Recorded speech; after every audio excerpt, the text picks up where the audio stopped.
Sup, though.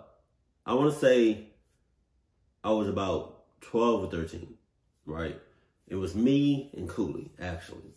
If you don't know who Koollee is, he's one of my best friends, and we also made a channel together called Sup Though Bros, where we made so many videos. Yeah, it was called Sup Though Bros. It's not called that anymore. He changed the name to A Koollee.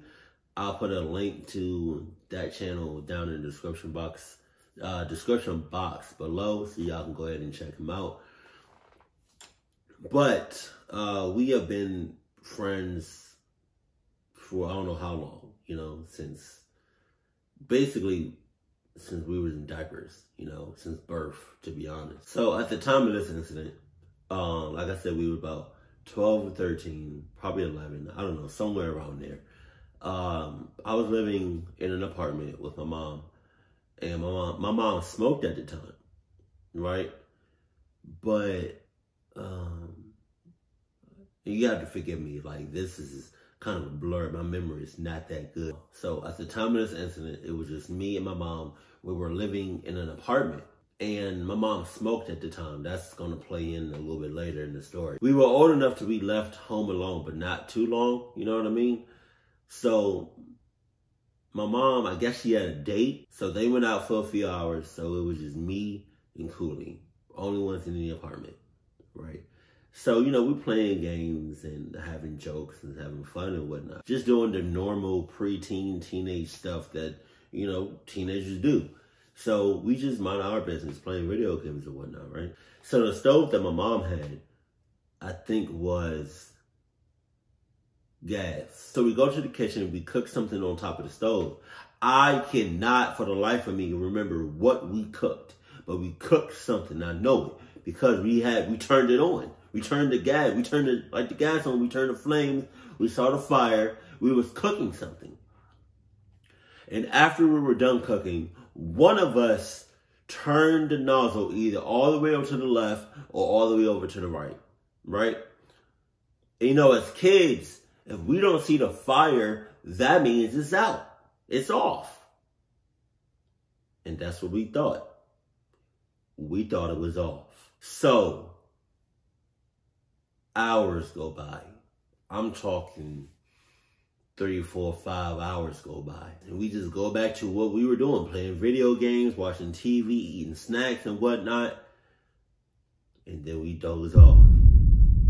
We go to sleep. Both of us. Right there in the living room. And what we did not know, those 3, 4, 5 hours that went past, the whole apartment was filling up with gas.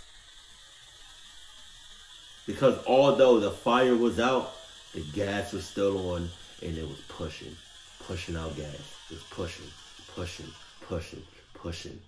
out gas. And because we were asleep, we just kept inhaling that.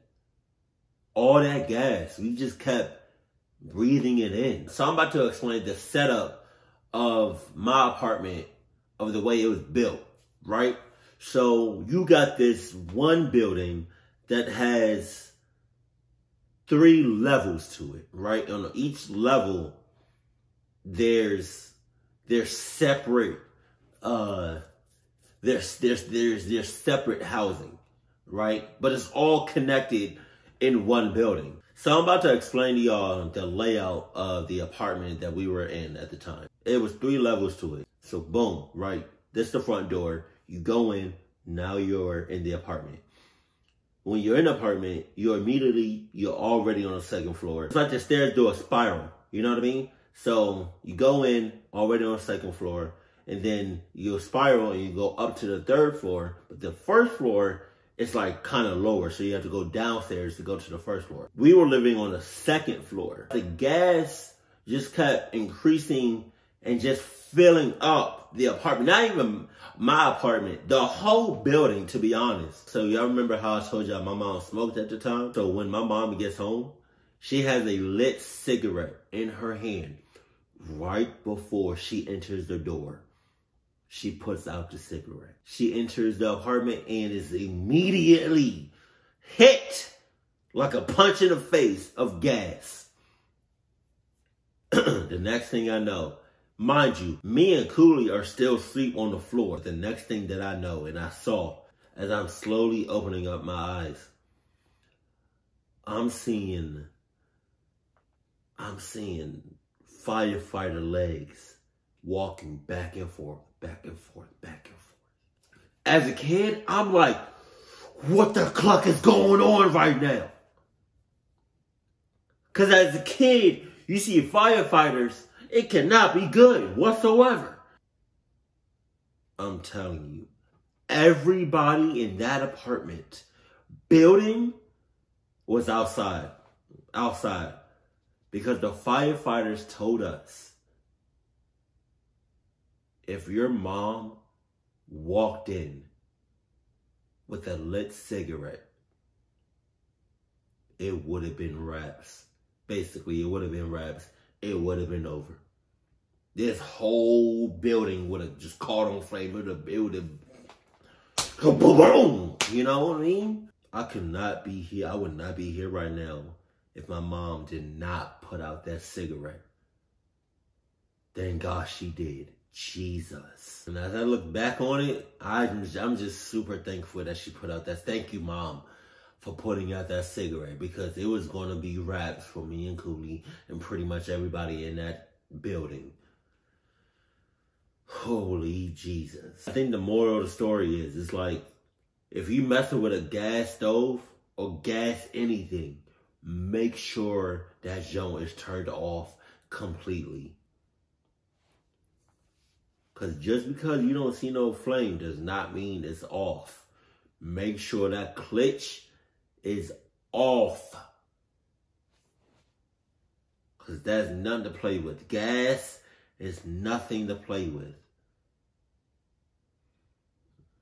I do not play with that at all. I just wanted to give y'all one of my story times. If y'all want to hear more about my story times and what I've been through over the years, let me know that in the comment section below. Keep it cool, keep it classy, and I love you. Stay happy, my family.